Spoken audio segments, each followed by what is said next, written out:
빌립보서 강해 이어갑니다. 1절부터 8절 은혜로 목소리와 함께 읽을게요. 시작. 그리스도 예수의 종 바울과 디모데는 그리스도 예수 안에서 빌립보에 사는 모든 성도와 또한 감독들과 집사들에게 편지하노니, 하나님 우리 아버지와 주 예수 그리스도로부터 은혜와 평강이 너희에게 있을지어다.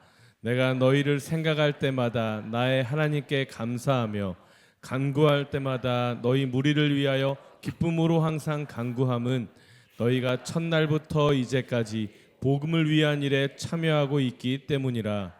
너희 안에서 착한 일을 시작하신 이가 그리스도 예수의 날까지 이루실 줄을 우리는 확신하노라. 내가 너희 무리를 위하여 이와 같이 생각하는 것이 마땅하니, 이는 너희가 내 마음에 있음이며 나의 매임과 복음을 변명함과 확정함에 너희가 다 나와 함께 은혜에 참여한 자가 됨이라. 내가 예수 그리스도의 심장으로 너희 무리를 얼마나 사모하는지 하나님이 내 증인이시니라. 아멘. 빌립보서는 바울 개인에게도 또 하나님의 역사, 교회사에도 리셋과 동시에 리스타트였고 뉴 시즌이었습니다. 우리가 빌립보서가 새해 열리면서 우리 교회에도 새로운 시즌을 선포하고 있어요. 시간마다 하나님께서 선포하시는 말씀이 있습니다. 우리 안에서 착한 일을 시작하시니까. 그분이 시작하셨습니다. 그분의 날까지 이루실 것입니다. 예루살렘에서 안디옥으로, 그리고 지금의 튀르키예를 중심으로 소아시아 지역에 교회를 세우고 복음이 전파되다가 이제 유럽이라고 하는 큰 대륙에 처음으로 교회가 세워진 것이 빌립보 교회였습니다. 바울 사도가 옥에 갇혔다는 안타까운 소식을 전해 들은 빌립보 교인들이 자기들의 영적 스승인 바울을 위로하기 위해서 선교 헌금을 모아요. 그리고 대표자였던 에바브로디도 편에 선교 헌금을 보냅니다. 선교 헌금을 전달했던 이 에바브로디도가 다시 빌립보로 돌아갈 때 바울은 감사의 마음, 격려의 마음, 사랑의 마음을 담아서 에바브로디도 편에 서신을 들려보내지요. 그것이 빌립보서였습니다. 발신자는 바울과 실라, 그리고 수신자는 빌립보에 사는 모든 성도, 감독들, 집사들입니다. 성도라는 이름에 주목했으면 좋겠습니다. 교회 다니면 교인은 될 수 있어요. 예수 믿으면 신자는 될 수 있습니다. 그러나 아무나 성도라고 부르지는 않습니다. 어떤 상황에서도 기뻐할 수 있는 사람, 내 안에 사는 이 그리스도라 나의 죽음도 유익하다고 선포할 수 있는 사람, 어떤 형편에서든지 자족할 수 있는 비결을 가진 사람, 그들을 가리켜서 성도라고 부르는 겁니다. 그렇다면 목사도 성도고 장로도 권사도 우리 모두는 그리스도 안에서 영광스러운 또 하나의 이름, 성도라는 이름을 가진 자인 줄로 확신합니다. 바울은 자기를 소개할 때 그리스도 예수의 종이라고 해요. 종, 헬라어로 툴로스, 다른 말로는 노예, 그런 뜻이죠. 로마서 1장 1절에도, 갈라디아 1장 1절에도, 에베소 1장 1절에도, 고린도전서 1장 1절에도 바울은 자기를 소개할 때 항상 사도라고 소개했어요. 그리스도 예수의 사도된 나 바울은 가는 교회마다 서신을 보낼 때마다 항상 자기를 사도라고 소개했던 바울이 지금 빌립보 교회에게는 사도가 아니라 그리스도 예수의 종이라고 소개하고 있습니다. 아마 바울은 이미 빌립보 교회를 떠나온 지 10년이 지났지만 그들 안에 행여라도 주 예수 외에 자기 자신이 큰 자리로 남아 있을까 봐 조심스러웠던 것 아닐까요? 자신을 통해 복음을 받았고 교회가 세워졌고 구원받았고 신앙이 성장했던 건 사실이지만 그들 안에 자기가 아니라 예수가 남아있기를 원했던 거예요. 그래서 아마 바울은 의도적으로 자신을 그리스도의 노예로 나는 아무것도 아니라고 표현하고 싶었던 것일 겁니다.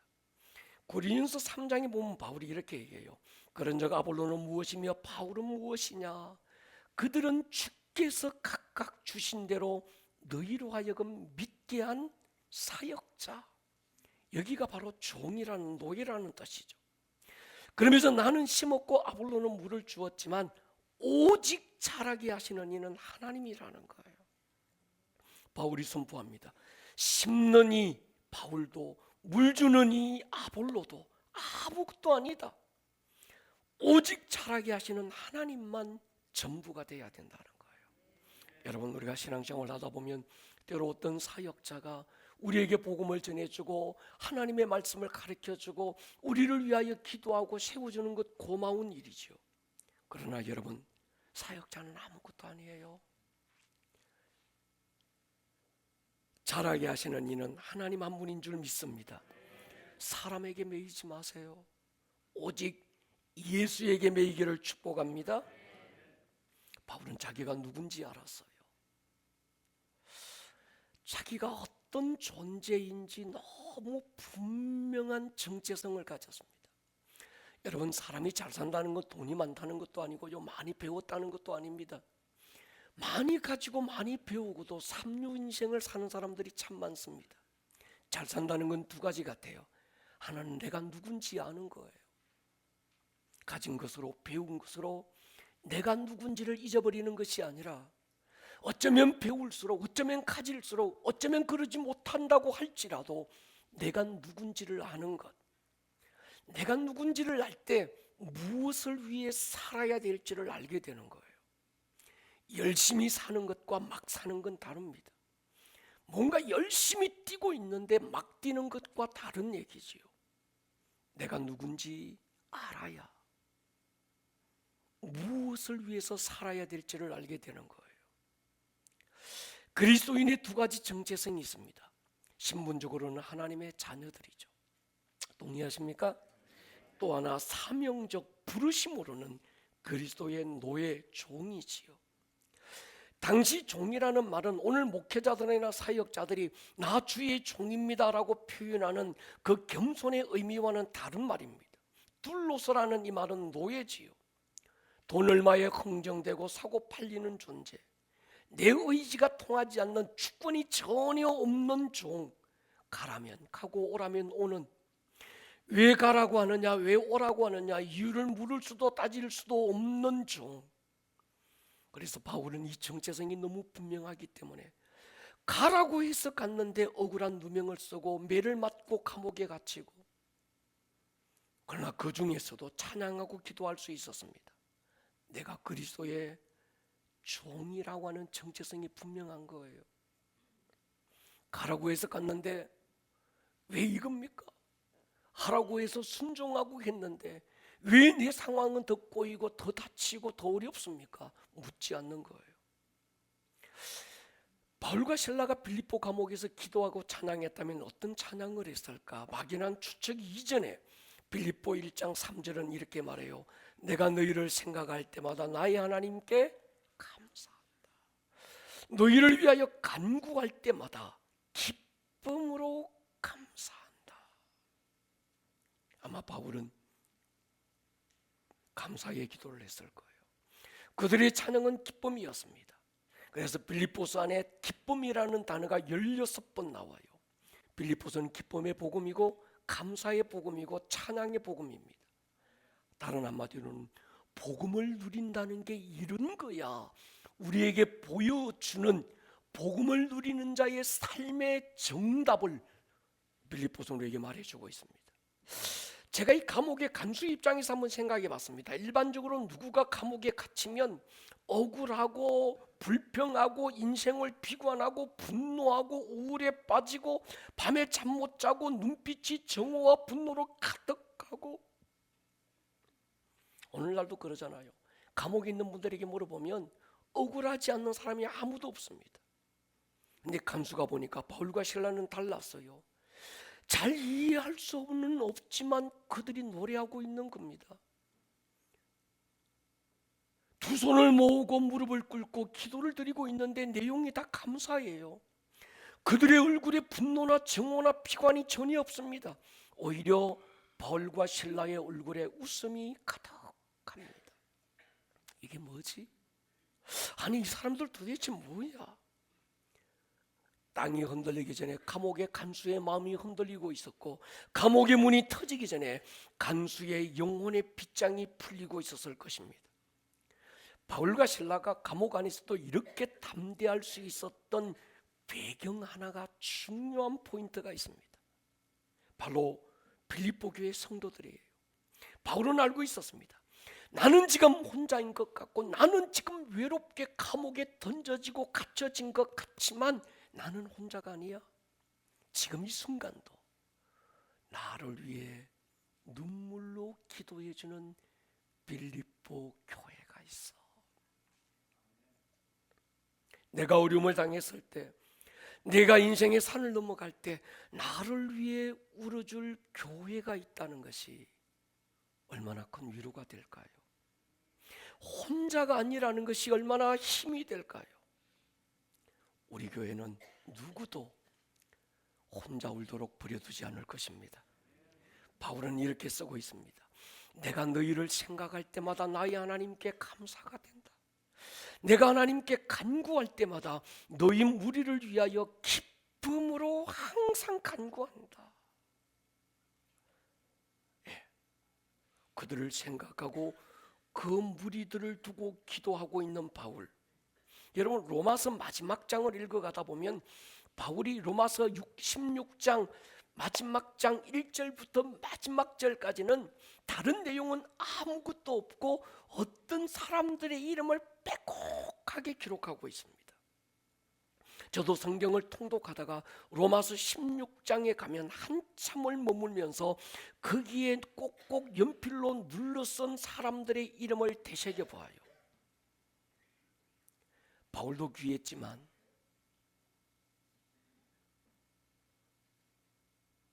그 이름 한 사람 한 사람들이 위대했습니다. 갱그리아 교회 베베 집사, 바울을 위해 목숨이라도 내놓았을 브리스기와 아굴라 부부, 에베네도 마리아, 바울과 함께 옥에 갇혔던 옥중 동무 안드로고니아, 유니게, 루포와 그의 어머니, 그 외에도 많은 사람들의 이름을 바울은 기억하고 있어요. 그리고 그 이름을 새겨두고 있습니다. 오늘 바울이 빌립보 교인들을 생각할 때 그들의 얼굴과 함께 그들의 이름이 떠올랐을 것인데, 그 이름이 떠올려질 때마다 바울 안에 기쁨과 감사가 막 일어나는 거예요. 바울과 빌립보 교회 관계가 참 아름답습니다. 어떻게 이렇게 아름다운 관계와 아름다운 모습으로 서로에게 남을 수 있었을까? 이유가 한 가지입니다. 그리스도로 맺어진 거예요. 아멘입니까? 이해관계가 아니었습니다. 사랑 하나로 맺어졌고 믿음 하나로 맺어진 거예요. 제가 이런 그림을 한번 그려봤습니다. 가운데 십자가가 있고 그 위에 많은 사람들이 둘러서 있어요. 근데 여러분 자세히 보십시오. 예수님과 가까워지면 가까워질수록 서로의 관계가 가까워집니다. 근데 멀어지면 멀어질수록 서로의 관계도 멀어지는 거예요. 여러분, 주님과 가까워지기를 축복합니다. 가장 좋은 관계, 수많은 세월이 지나도 아름다움으로 남을 수 있는 관계는 우리 한 사람 한 사람이 주님과 가까워지면 서로를 향한 관계도 가까워질 수 있는 이런 관계 말이죠.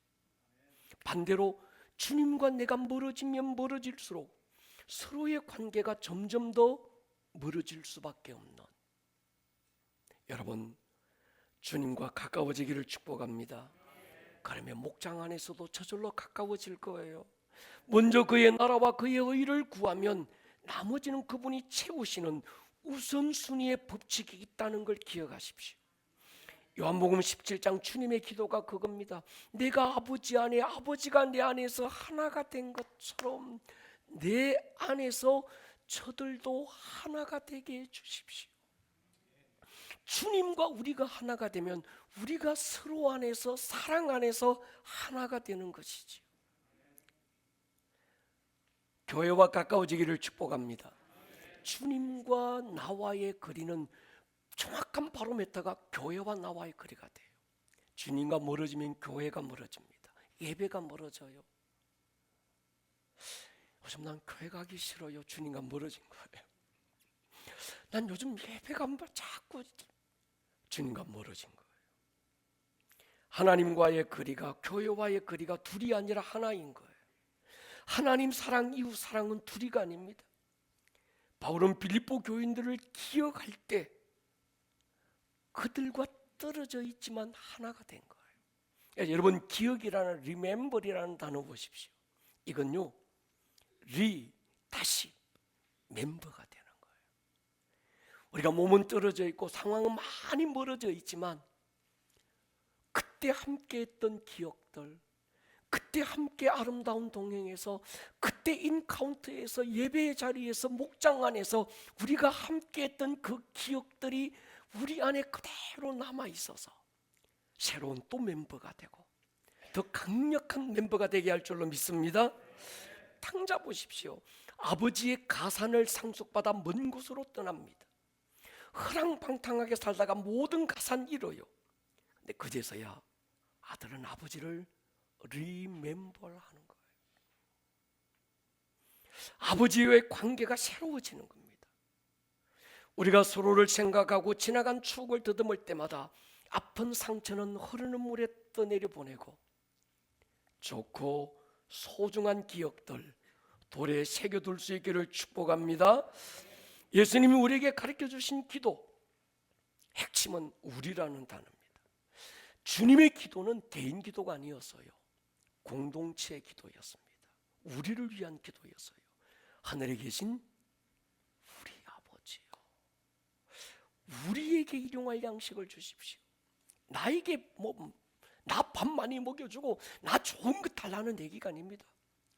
우리에게 달라는 거예요. 우리가 우리에게 죄 지은 자를 사하여 준 것 같이 우리 죄를 들고 하나님 앞에 나가는 기도, 공동체의 문제를 들고 공동체를 새롭게 하고 세우실 그 공동체를 향한 기도가 주기도문인 거예요. 기도는 누가 할 수 있습니까? 우리라고 하는 이웃을 가진 자만 할 수 있습니다. 여러분, 우리라고 하는 이웃을 위한 기도 쉬지 않을 수 있기를 축복합니다. 한 율법사가 주님께 물어요. 누가 우리입니까? 묻잖아요. 그때 들려주신 일화가 예루살렘에서 사마리아로 내려가다가 강도 만난 자의 이야기지요. 주님 율법사에게 대묻습니다. 네 생각에는 누가 강도 만난 자의 이웃이 되겠느냐? 사마리아 사람인데요. 주님이 정답을 줘요. 너도 그들의 이웃이 되라. 우리 교회 목장은 참 아름답습니다. 우리 교회 같은 교회가 잘 없는 것 같아요. 우리는 이웃을 내가 선택하지 않기로 결정했잖아요. 목장을 재편성할 때 목사님 우리는요 이 사람하고 목장해야 돼요, 헤어지면 안 돼요, 이런 사람이 없어서 감사해요. 동의하십니까? 목사가 어떤 누구를 기억할 때마다 감사가 되는 사람이 있습니다. 그때 그 장로님, 그때 그 집사님, 그때 그 성도님, 생각만 해도 수없는 세월이 흘렀지만 감사가 되는 사람이 있어요. 제 기억에도 오랜 세월이 지났지만 그분만 생각하면 가슴이 따뜻해지는 분이 있습니다. 반대로 그분만 생각하면 안타까워지는 사람이 있어요. 인생을 왜 그렇게밖에 살지 못했을까? 그런 아픔이 있는 목사의 기도는 90%가 중보입니다. 나와 내 가족을 위해서 기도해야지 작정하고 기도를 시작하다 보면 어느새 가족을 위한 기도는 온데간데 없어지고 아픔을 당하고 힘든 여정을 걷는 성도들 그들의 사업과 일터와 직장을 위해서 기도하고 있습니다. 어떤 분을 위해 기도할 때는 기도가 자신이 있고 확신이 되는 분도 있어요. 지금은 비록 어렵고 힘든 시간을 통과하고 있지만 하나님이 도우신다는 확신, 하나님이 도우셔야 되는 분명한 이유와 명분이 되는 사람들이 있습니다. 그렇게 축복하고 싶습니다. 누군가 여러분을 기억하고 생각할 때 감사가 되는 은혜가 있기를 축복합니다. 누군가를 생각하고 기억할 때마다 감사의 기도로 가득한 매일을 살아갈 수 있기를 축복합니다. 바울이 빌립보 교인들을 위한 기도를 간구라고 표현해요. 여러분, 기도 가운데 간구는 절박함을 가진 기도, 더 이상 다른 수단이 남아있지 않는 기도, 그걸 간구라고 말합니다. 바울의 간구, 빌립보 교회 성도들의 필요와 공급을 위한 기도였습니다. 아마 바울은 한 사람 한 사람의 이름을 떠올리며 기도할 때마다 그래 어떤 집사님에게는 경제적인 문제가 채워져야 될 거야, 어떤 성도를 위해서 기도할 때 그 사람은 건강의 문제가 채워져야 되고, 어떤 사람은 관계가 풀어져야 되고, 어떤 사람은 자식의 문제가, 어떤 사람은 부모, 어떤 사람은 소중한 형제들의 문제를 두고 바울은 절박함으로 기도했을 겁니다. 지금 바울이 빌립보 교회를 두고 기도할 때 감사와 기쁨이 되는 특별한 또 한 가지 이유를 밝히고 있습니다. 5절에 보면 같이 읽을게요. 시작. 그가 첫날부터 이제까지 복음을 위한 일에 참여하고 있기 때문이라. 바울이 빌립보 교회 성도들을 위해서 기도할 때 기쁨이 되고 감사가 되는 이유는 빌립보 교회 성도들 한 사람 한 사람들이 복음을 위한 일에 지금 참여하고 있다는 거예요. 여러분, 복음을 위한 일에 참여하고 있다는 게 어떤 일일까요? 교회 와서 예배팀에 사역하면 그것이 복음을 위한 일이 될까요? 하나님의 말씀을 전하는 설교자라면 그것이 복음 전하는 일일까요? 신학교에서 제자 훈련을 하고 말씀을 가르치면 그것이 복음을 전하는 일일까요? 맞습니다. 얼마든지 그럴 수 있습니다. 그러나 한 가지 더 하셔야 될 게 있습니다. 여러분의 직장 일이 복음을 위한 일에 참여하는 일이 될 수 있습니다. 여러분의 사업이 복음을 위한 일에 참여하는 일이 될 수도 있습니다. 공부하는 학생들의 그 공부의 학업의 현장이 복음을 위한 일에 참여하는 일이 될 수도 있습니다. 왜 공부해야 되느냐? 공부 열심히 해. 우리는 열심히 하라고는 얘기합니다. 근데 왜 열심히 해야 되는지 동기부여가 분명치 않아요. 야, 네가 공부 열심히 해야 좋은 대학 들어가. 네가 공부 열심히 하고 좋은 대학 들어가야 어떤 뭐 대기업에 들어가고 연봉이 높아지고 윤택한 삶을 살 수 있어. 여러분, 그것은 동기부여가 아닙니다. 오늘 너의 공부가, 네가 하는 이 학업이 복음을 위한 일에 참여할 수 있어. 오늘 네가 공부를 열심히 해야 되는 이유가 그것이 바로 하나님의 일이기 때문이야. 아멘입니까? 여러분이 그 직장에서 최선을 다해서 다른 사람들을 섬기고 업무에 충실해야 되는 이유가 있습니다. 그 일이 어떤 일이든 복음을 위한 일에 참여하는 일이 될 수 있는 거예요. 여러분이 어떤 사업을 하든, 여러분이 어떤 곳에서 어떤 사역을 하든 그 일들이, 그 사업이 복음을 위한 일에 참여하고 있는 일이 된다면 그 일을 시작하신 이가 하나님이고 이루실 줄로 믿습니다. 어떻게 하면 복음을 위한 일에 참여가 될까요? 목적이 분명한 거예요. 하나님, 내가 공부하는 이유가, 내가 사업을 하는 이 이유가, 하나님, 내가 오늘도 직장에서 열심히 일하는 이유가 분명합니다. 이 일을 통해서 주의 복음이 확장되게 해주십시오. 이 일을 통해서 하나님 주의 영광이 드러나게 해주십시오.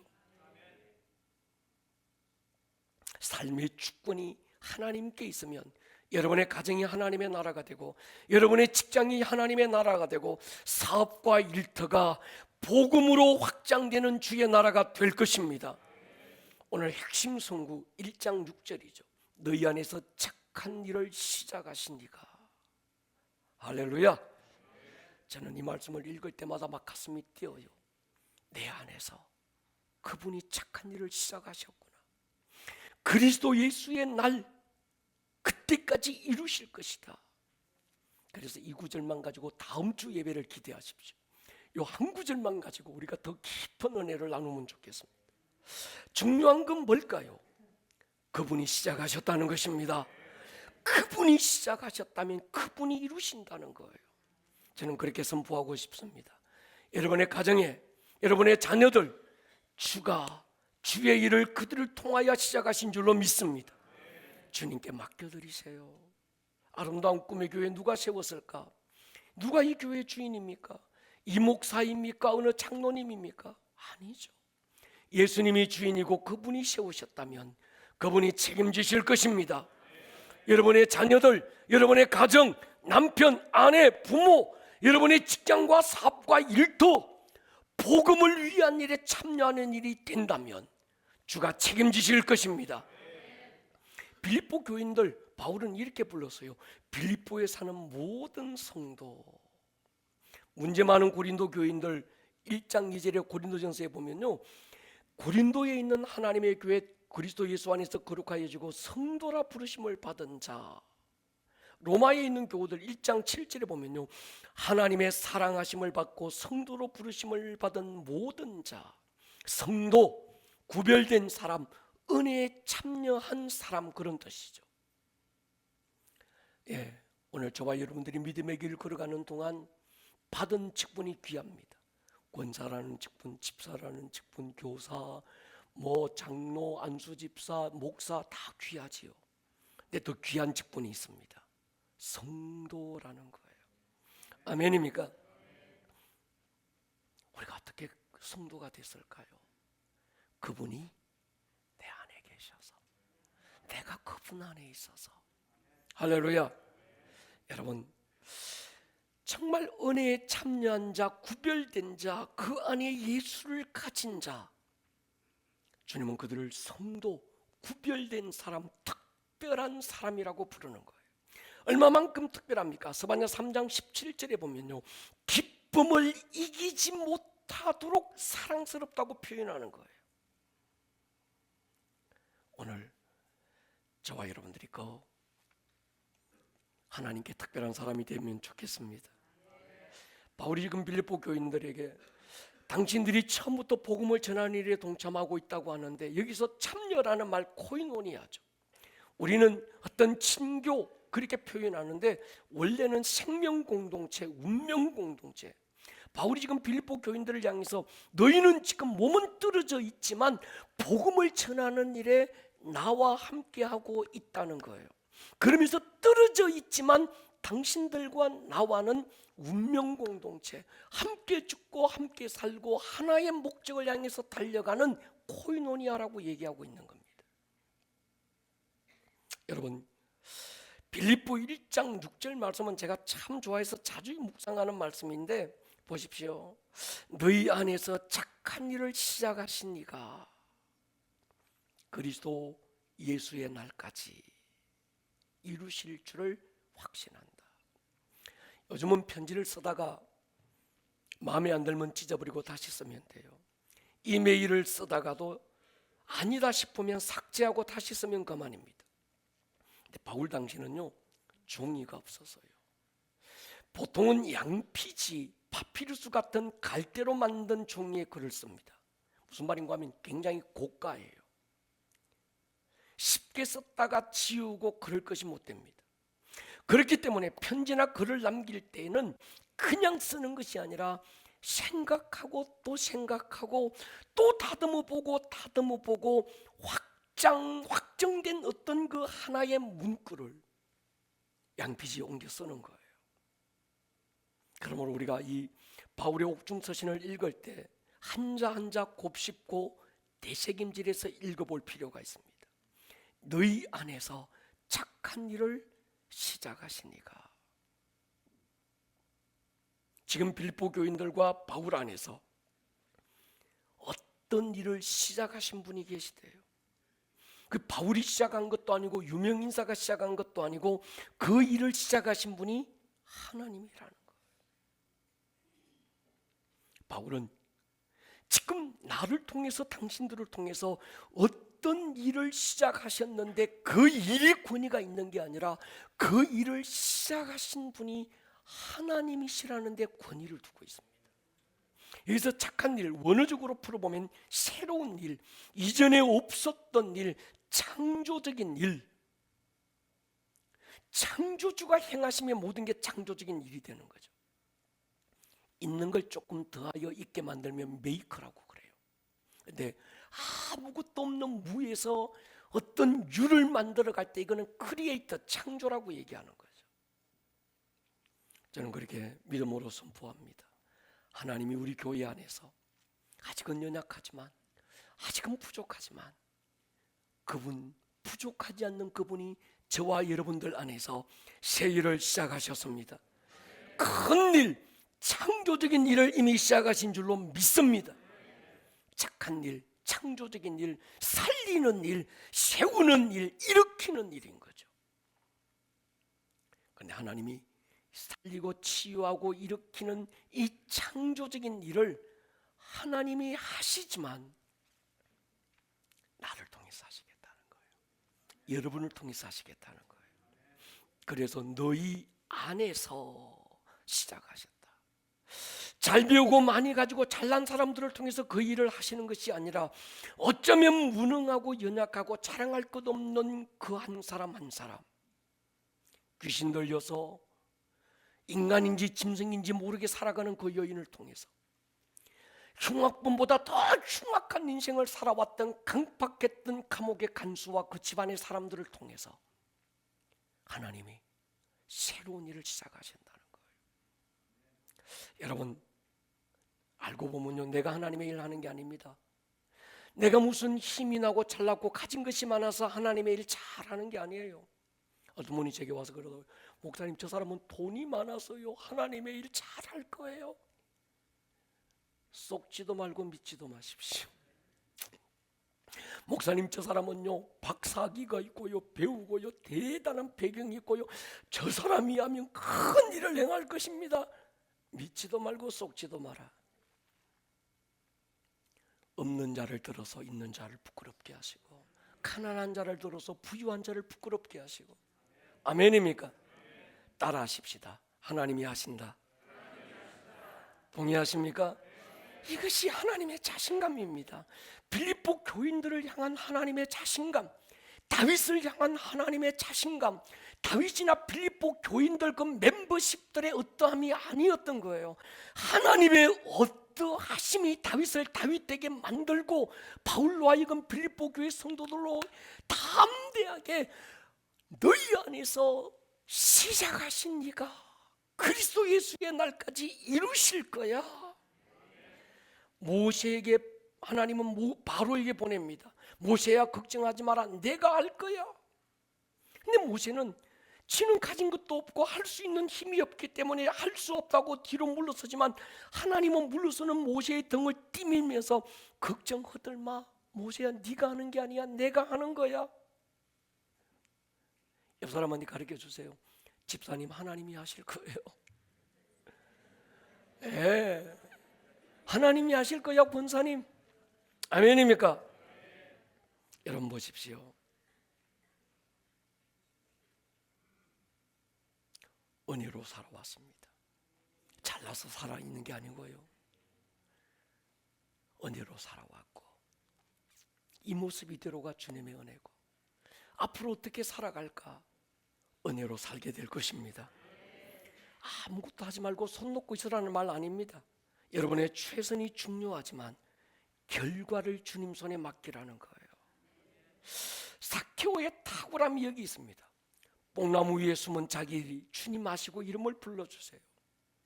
주님이 내 이름을 아신다. 그 주님이 나의 이름을 불러주셨다. 그것도 감동인데 자기 집에서 하루를 지내겠다고 말합니다. 주님이 자기 이름 불러주고 자기 집에 거하겠다고 하실 때 삭개오가 중요한 결단을 내려요. 주님, 내가 지금까지 남의 것을 토식한 것이 있으면 4배나 갚겠습니다. 무슨 말입니까? 주님이 내 이름을 불러주는 순간에 내 건 내 것이 아닌 거야. 주님의 소유가 되는 겁니다. 아멘입니까? 주님이 자기 집에 오는 순간에 내 집은 내 집이 아니어서요, 주님의 소유였습니다. 내 꿈이 아니라 주님의 꿈을 이루고 싶고, 내 뜻이 아니라 그분의 뜻을 이루고 싶은 거예요. 여러분, 묻겠습니다. 여러분 누구의 것입니까? 내 인생은 내 것입니까? 여러분의 자녀들 누구 겁니까? 여러분 겁니까?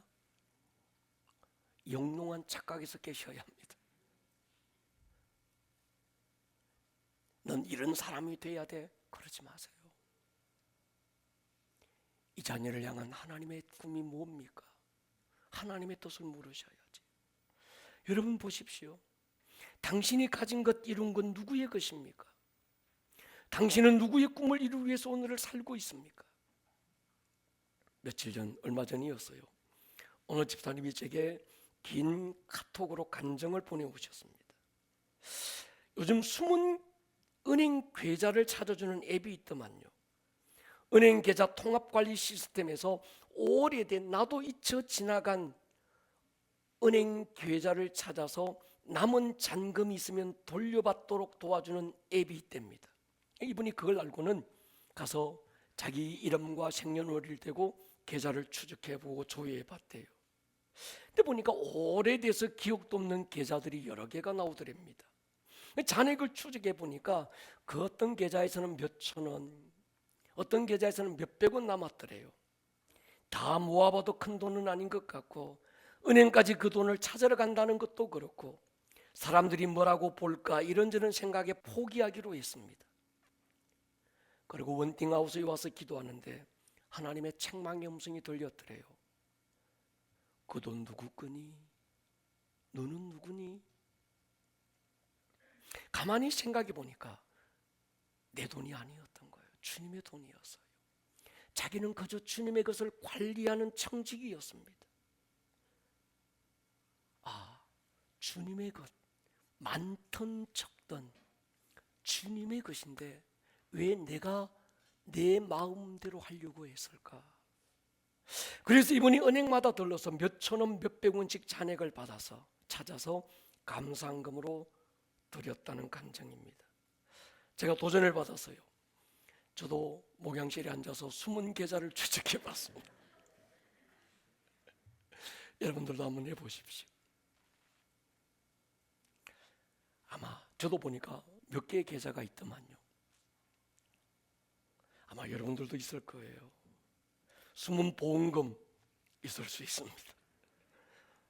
열심히 찾아보시고 입마이 포켓하면 안 됩니다.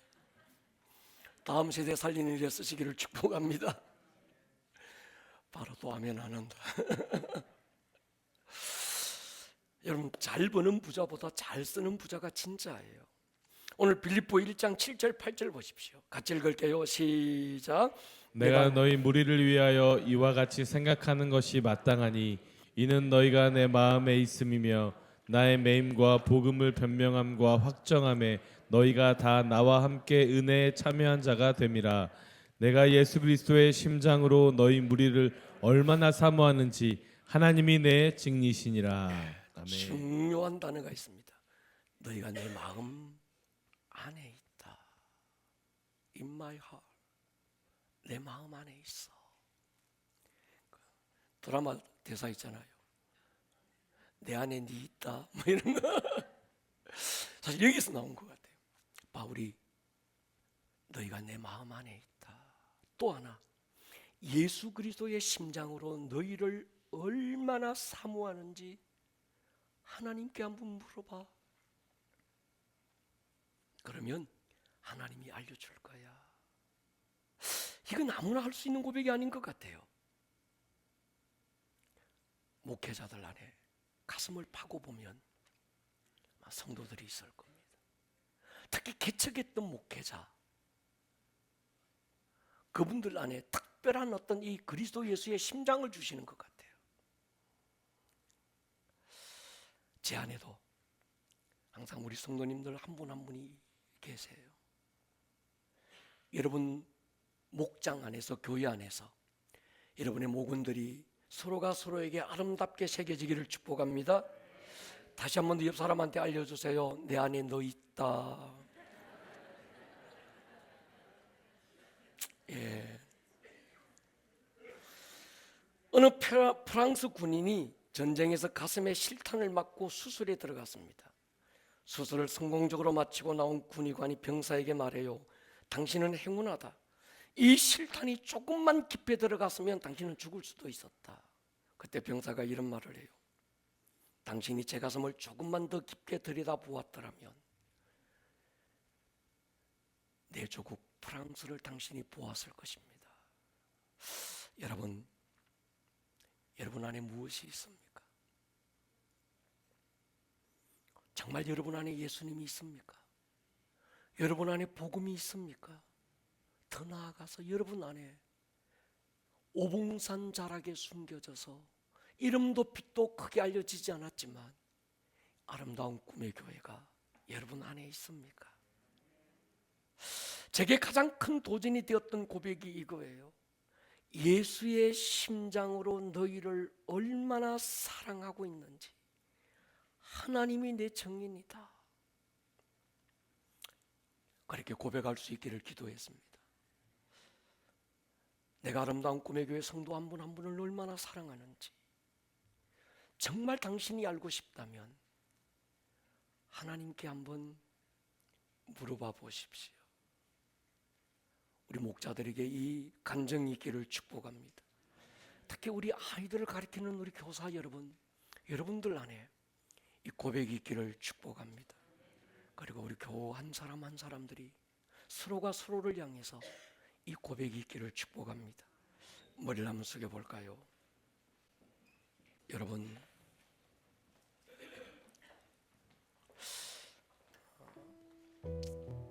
오늘은 특히 우리 찬양이 여러분의 기도가 됐으면 좋겠습니다.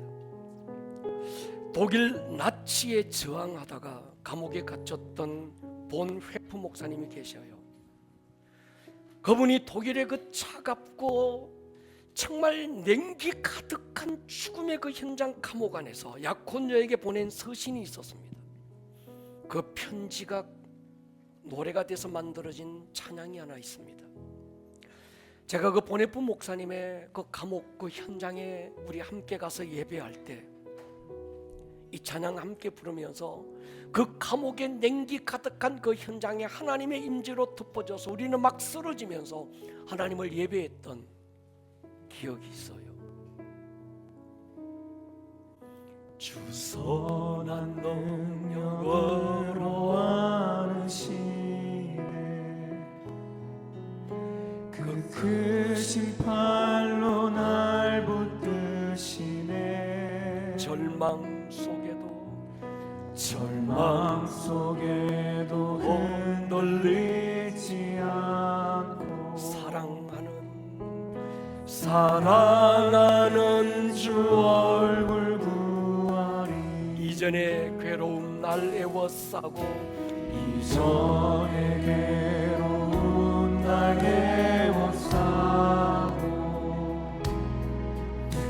고난의 길을 걷는다 해도 주님께 모두 맡긴 우리 영혼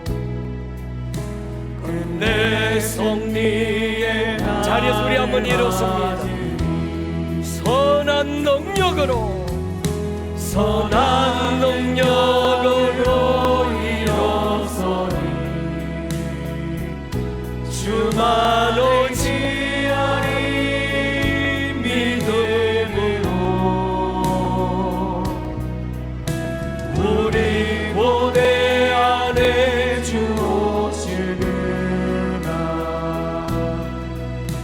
영광의 새날을 맞이하리 주님이 마신 고난의 선잔을 주님이 마신 고난의 선잔을 우리도 감사하며 받으리 주님의 남은 고난 채워가며 예수와 복음이 다시 한 번 더 고백할까요? 주님이 마신 고난의 선잔을 주님이 마신 고난의 승잔을 우리도 감사하며 받으리. 주님의 남은 고난 채워가며 두 손 들고 우리 한번 선포합니다. 선한 능력, 창조적인 능력, 세를 행하는 그 능력으로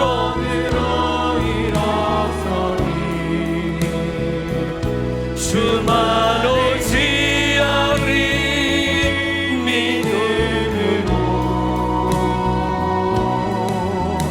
우리 고대 안에 주 오실 그날 영광의 새날을 이 시간 주의 한번 부르고 통성으로 기도합니다.